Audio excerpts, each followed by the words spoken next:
Welcome back to Government 148. Today we're going to discuss the 2013 presidential election in Iran. Now, by all criteria, the outcome of Iran's June 14, 2013 presidential election was a complete surprise. The experts were really proven wrong for the most part, because they were betting on the wrong horse. Most were predicting that one of the hardline candidates, the so-called principalist, which is the translation of the Farsi word, these are the hardline people who are very, very committed to these principles of what they consider to be the Islamic, the roots of Islamic Republic. These candidates were considered to be very close to the leader, and therefore everyone thought, all the experts thought, that they are going to win the election. So the question now for us is to kind of understand what was behind the thinking of the expert who got the outcome of the election wrong. The answer to that question is that most of them simply assumed that after 2009 election, which was bitterly contested elections, and we discussed that, if you recall, in the previous lectures, that election, if you recall, shattered the facade of a fair, unrigged election and voting, and therefore many Iranians were thought that are not going to participate, they will boycott the election. Again, remember that the 2009 presidential election, in which Ahmadinejad won a second term, he was declared winner over his rival Mir Hossein Mousavi, and that election was very widely and bitterly contested by the supporters of Mousavi. The protesters were known as the Green Movement, which was the movement behind Mousavi in the 2009 presidential election.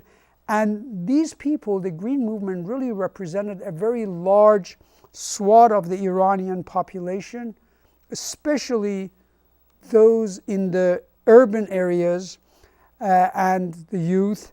And these people were really convinced that their vote in that election had been hijacked by the principalists, by the extreme fundamentalists, and therefore the rallying cry was, "Where is my vote?" So as we discussed in prior lectures, the regime, after the protesters poured in the street during the 2009 election, the regime moved very quickly and very brutally suppressed the protesters. The regime also arrested many reformist leaders and students, placed them under house arrest, and the two reformist presidential candidates, Mir Hossein Mousavi and Mr. Karoubi, both were also put under house arrest. So, as one would expect, after the bloody crackdown of the Green Movement during this previous presidential elections, the political legitimacy of the regime had reached its nadir since the establishment of the Islamic Republic 30 years ago. Moreover, the fallout from this bitterly disputed election had completely worn out the veneer of what I used to call quasi-free elections. Quasi-free, remember, for all intent and purposes, the elections in Iran were not representative in the sense that they did not represent the choices, the candidates did not represent the choices of the public. However, the elections in Iran were competitive.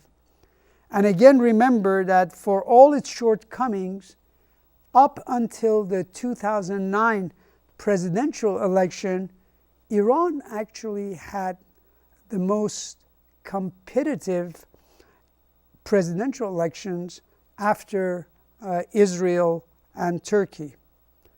And that even though, up until 2009, the overall process was very much subject to heavy vetting by the Guardian Council, and that vetting severely limited the choice available to the voters. In other words, the candidates would be vetted, and sometimes this vetting was really arbitrarily, and the eligibility was limited. To give you an example, the former president and one of the pillars of revolution, President Rafsanjani, when he tried to run again, he was disqualified. So you can see the arbitrary nature of the vetting process. Nevertheless, having said that, nevertheless, the Voting Act itself was generally regarded as fair and mostly untempered. So that's what gave a competitive quality to the elections in Iran prior to 2009. However, the 2009 election really changed all that. It was regarded not only as non-representative, but also non-competitive. In other words, in the view of many Iranians, the elections of 2009 were rigged. So what you have now is you have a situation in which the kinds of elections that was held in Iran, the kind of election that was held in Iran very much resemble the kind of elections that are held by other authoritarian regimes, such as, for example, in Egypt under Mubarak. So in the case of Iran, it meant that after 2009 elections, the expectation was that the veneer of fairness, at least, the competitiveness was now gone. It's no longer free, no longer competitive. Therefore, the election outcomes were already foreordained in favor of the hardline, principlist candidates, handpicked and approved by the leader. So therefore, no wonder during the 2013 elections, nearly all the experts were betting on the hardline extremist candidate, and therefore the election ended up to be a real surprise when a moderate centrist, Rouhani, won. So how did that happen? Well, going back to the 2013 election, it began as one would expect, as the expert had assumed, with the Iranian public fully anticipating the process will be rigged again and heavily in favor of these hardline candidates who were close to the leader. There were a total of 6 candidates that had been qualified by the Guardian Council. As late as a week prior to the election, there was a poll, and according to the poll, candidate Hassan Rouhani, who at the end wins that election, ranked somewhere in the middle among the pack of 6 candidates. Now, since the Iranian electoral system requires the candidate to win more than 50% of the votes, 50% plus 1, in the first round, to avoid a runoff election, therefore, you have to have that 50 plus 1. Therefore, it's given the ranking that no candidate was heavily favored, and Rouhani was in the middle. It all seemed all but certain that after that election there would be a runoff, because no one among the 6 candidates would end up with an absolute majority of 50% plus 1. Then suddenly, in the last week of the campaign, a coalition of centrist and reformist politicians, including the former president Ali Akbar Rafsanjani and the popular president, former president Mohammad Khatami, they all came and announced that they're going to be backing Rouhani. just about a week before that. And Rouhani, if you're not familiar with him, he was the ex-national security advisor to the leader, actually. And he was the chief nuclear negotiator when Khatami was president, and when Ahmadinejad became president, he lost his job. He is by far one of the best educated Iranians. He has a PhD from the United Kingdom. So with the support of the two former presidents that are considered moderate and the other one reformist, Rafsanjani and Khatami, Rouhani began to rise in the ranks, and his fortune began to improve in the polls by the election date, and especially among the undecided. And when you say undecided, you're really talking about a lot of people were on the verge of boycotting the election and not voting.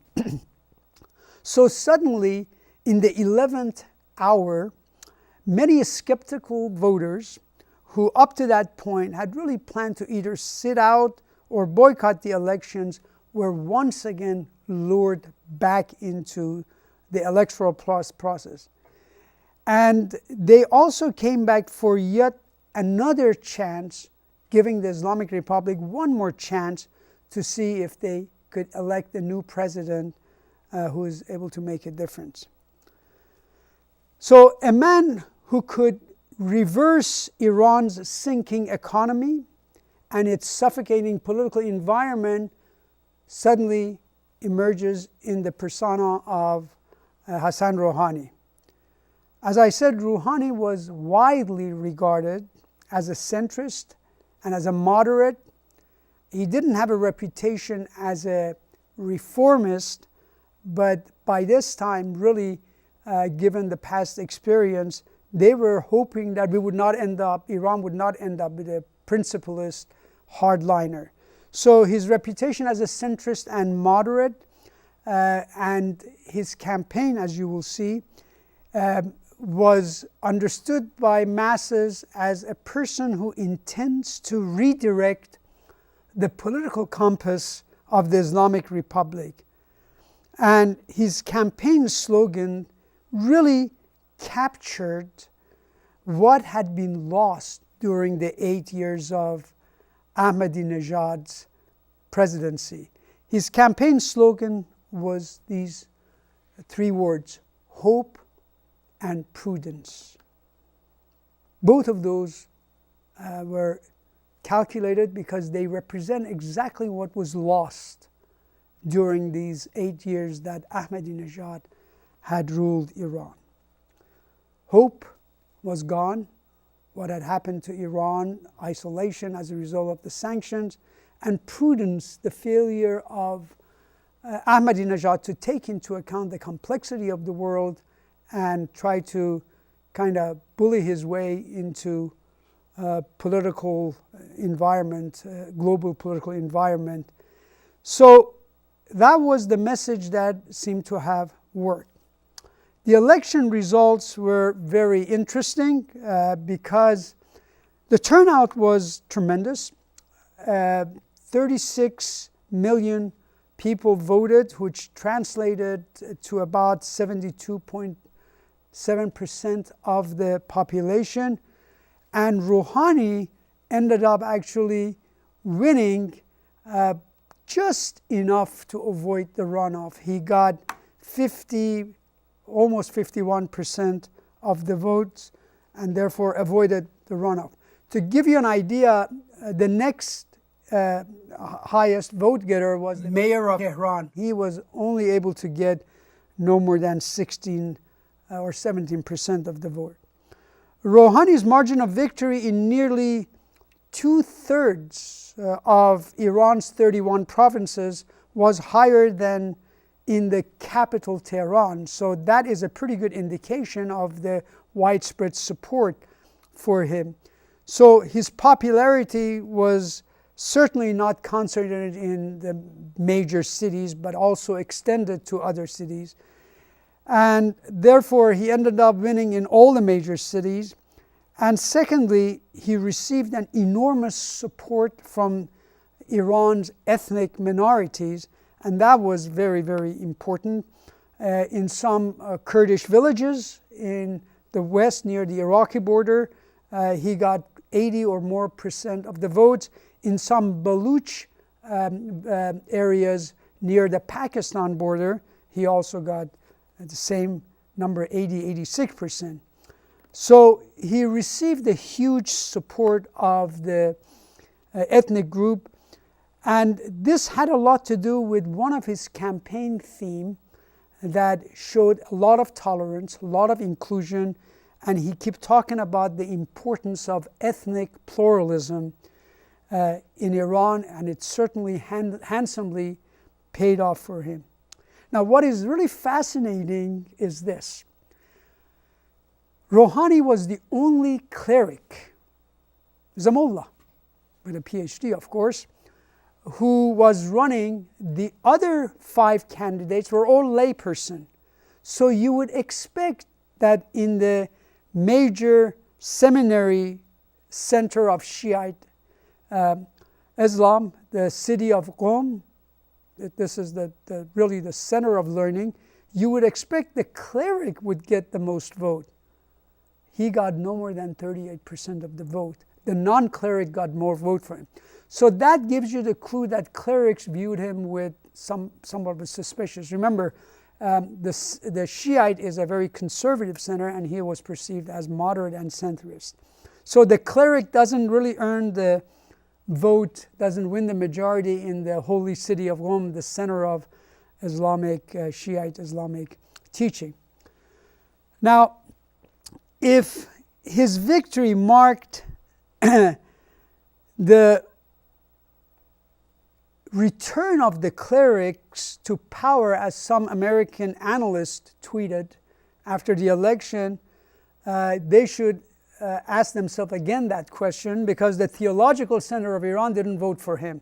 So we know the situation was much more complicated than that. So the June presidential election persuaded many Iranians that their vote could still make a difference. Remember, the outcome was really unexpected.